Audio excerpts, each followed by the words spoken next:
Serrat, hablábamos de Antonio Machado, pero junto a Joan Manuel Serrat se produjeron otras figuras. Incluso antes. Que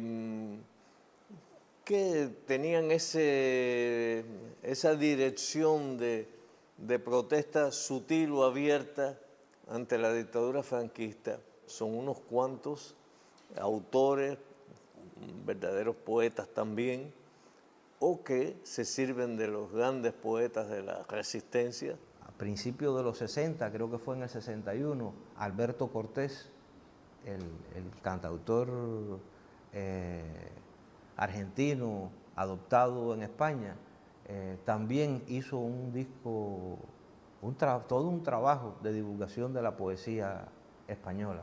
O sea que antecedentes hay.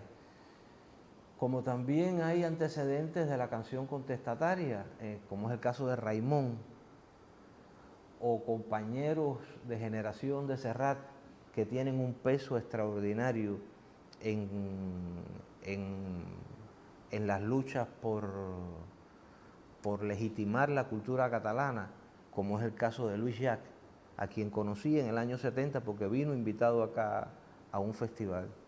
Está el ejemplarísimo antecedente de Paco Ibáñez, que yo creo que él es el maestro de los juglares españoles, por lo menos de la segunda mitad del siglo XX.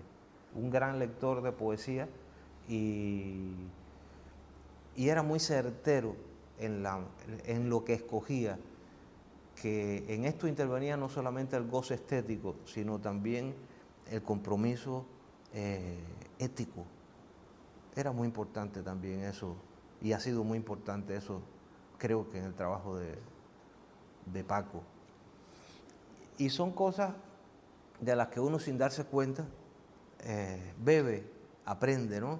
Y él me ayudó a analizar de la importancia ética que tenía cantar de una forma o de otra.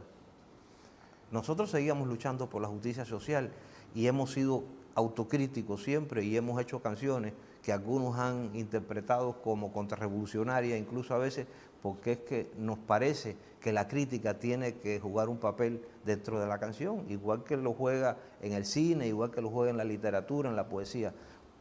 Pero no se trata de eso.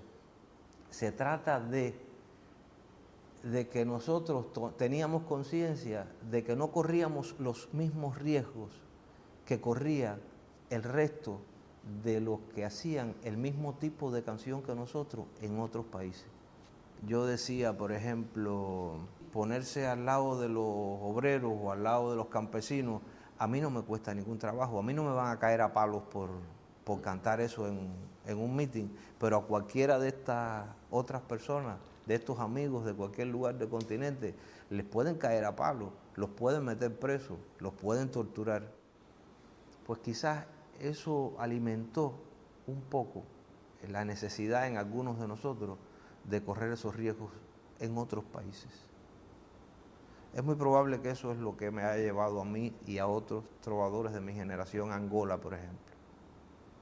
Esa necesidad un poco de saldar esa cuenta, de correr esos riesgos que otros corrían cotidianamente en sus países y que nosotros no teníamos la oportunidad de correr aquí. Esa experiencia que tuviste y que acabas de mencionar, ¿sientes que enriqueció tu mundo de posibilidades creadoras? Sí. No todo lo que a mí me hubiera gustado, porque eso hubiera significado que iba a tener un tiempo para investigar en ciertas zonas de la cultura que por estar cumpliendo una función prácticamente militar, eso me era imposible, se me hacía imposible, ¿no? A veces en algunos casos estuve horas escuchando y tomando notas de la manera de sonar, de las formas de polirritmia que ellos usaban, incluso hasta de la forma de tocar la guitarra. Por ejemplo, en Cabinda, una noche, que era una fiesta que se hizo, un duelo, era una despedida, habían matado a un compañero angolano y la fiesta de despedida tocaron unos cabindeños sus ritmos y fue muy aleccionador. Y de ahí incluso tomé ideas para hacer canciones, ideas rítmicas para hacer canciones.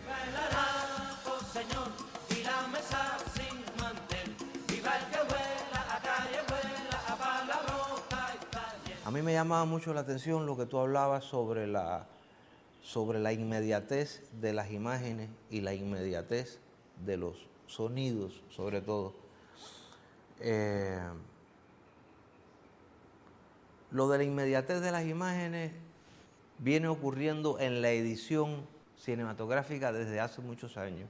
Pero yo me quería ir más hacia la sucesión ininterrumpida de sonidos. Yo creo que uno de los problemas que siempre ha tenido, por ejemplo, el jazz cubano, es que es en muchos casos el reflejo casi exacto de cómo nos comportamos los cubanos en grupo. Y esto es que todos queremos hablar al mismo tiempo.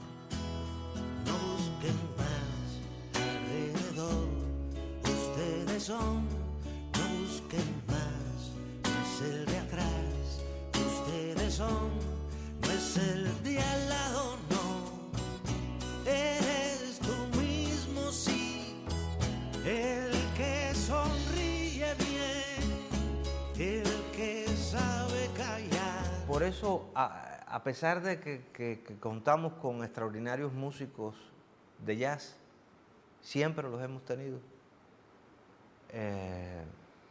Muchas de nuestras descargas jazzísticas son un rotundo fracaso porque todos los músicos tienen tantas ganas de expresarse y de hablar y de hacerse escuchar que todos lo hacen a la misma vez. Qué silencio aprendido nos preserva la vida, qué silencio oportuno nos convierte en prudentes.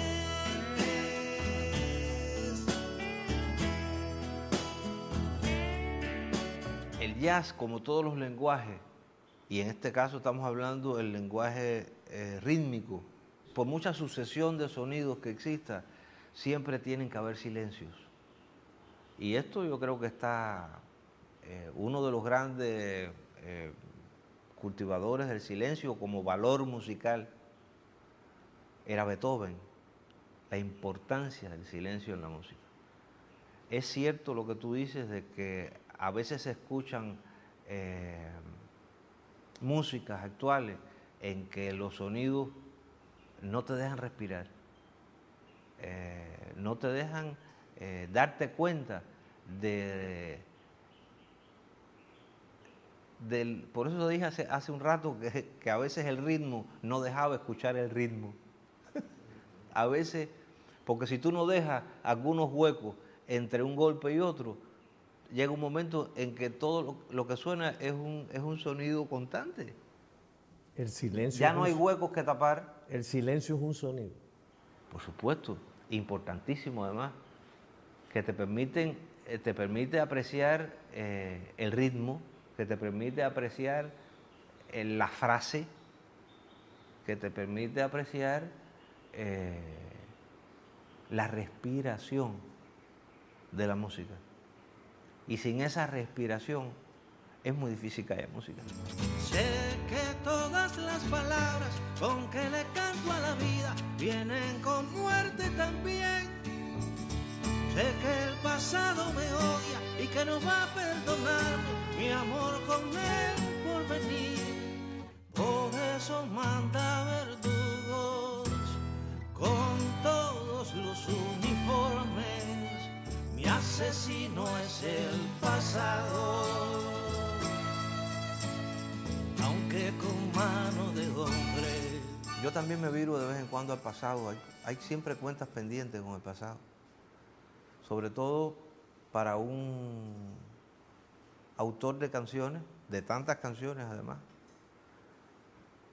Iba a decir por desgracia, pero bueno, realmente no tiene por qué ser desgracia. Lo que sí era desgracia es que en la época en que empecé a componerla, todavía no existían las grabadoras de cassette. Bueno, acuérdate de la experiencia vivida en común, cuando te pasabas noches en los alrededores de mi despacho, Grabando. cantando para no olvidar tú tus canciones. Exactamente, exactamente.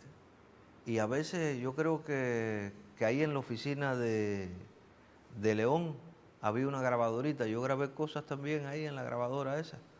Por eso yo creo que viendo esa angustia que yo tenía fue por lo que León, cuando me fui en el viaje en el Playa Girón, me prestó una casetera que alguien le había dado. O sea, fue la primera que yo vi en mi vida, además. Y gracias a eso pude conservar las canciones del Playa Girón. Y bueno, otra gran ayuda fueron los estudios del ICAI, porque de vez en cuando me metía allí, grababa 10, 12, 15, 20, todas las que podía. Y entonces he tenido que hacer un poco de arqueología últimamente con eso, porque hay canciones que siempre uno quiere rescatar. Más de una vez al año hago algo que no se puede hacer. Pateo una piedra, levanto polvo, queda deseos de toser. Me lleno entonces de optimismo, algo solemne quiero hablar, pero la piedra me cae encima y nunca puedo terminar. En el lenguaje se suele decir de una composición musical, tiene un color. Bueno, en ese sentido, la percepción del color y la utilidad del color en la música me viene de escuchar música clásica.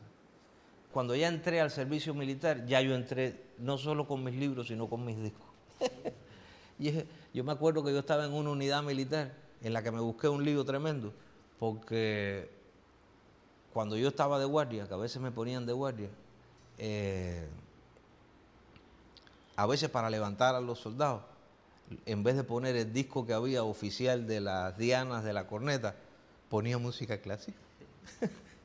En base a tu imaginación, sin lectura, leer en tu imaginación. Eso sí, pero eso lo hago desde toda la vida, desde que era un niño eso lo hago. O sea, ver la música, verla, más que leerla, es verla. No te hace falta leerla si la ves. Ya cuando tú la ves, ahí está toda la explicación. Yo la veo desde mucho antes de estudiar música.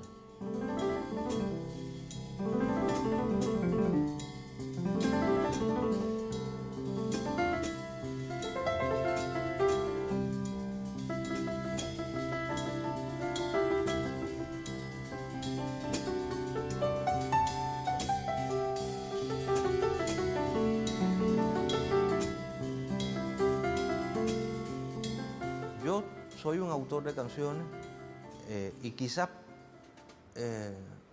sea un comunicador, porque por eso te hablaba de que junté un poco aquellas cosas que aprendí como diseñador y como dibujante, y las junté con la música, el poco de música que sabía y con una percepción de la poesía. Junté todo eso y para comunicarme. Yo creo que mi verdadera vocación es la de comunicador, la de comunicarme. Afortunadamente tuve la experiencia del grupo Experimentación Sonora y de tener a músicos maravillosos a mi lado que me enseñaron muchas cosas. Tener a Leo, tener a Fred Smith, tener a Juan Elósegui, que fue fundamental para mí. Era el más modesto de los profesores, pero era el que yo necesitaba, porque los otros estaban a un nivel al que yo no podía llegar, porque me faltaba la base. Yo necesitaba primero saber cómo se escribía un compás y después entender lo que era el contrapunto y esas cosas. ¿Por qué fue que me enseñó a escribir un compás de 3x4? O a identificar una música que yo hacía, en qué compás estaba hecha. Si era un 12x8, si era un 4x4, si era un 2x2, si era un 3x4, si era un binario o si era una amalgama. Esas cosas yo las entendí cuando él me explicó cómo se distribuían las notas musicales en el tiempo. Y hasta que eso no te lo explican, tú no puedes entender nada más.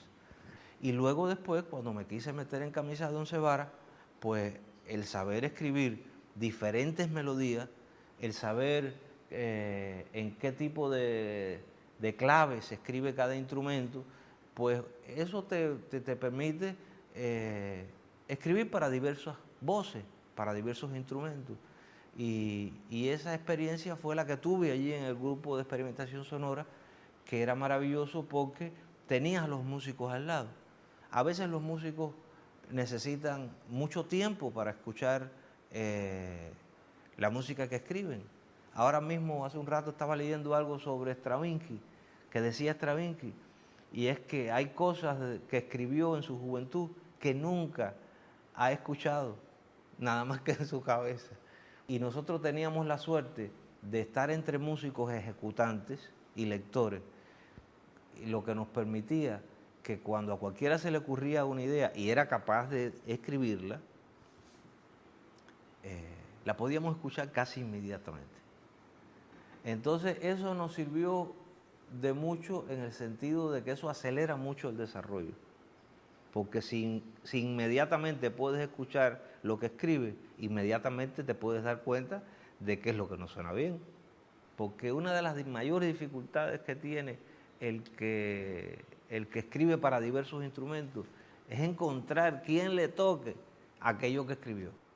Por suerte eso lo teníamos más o menos resuelto.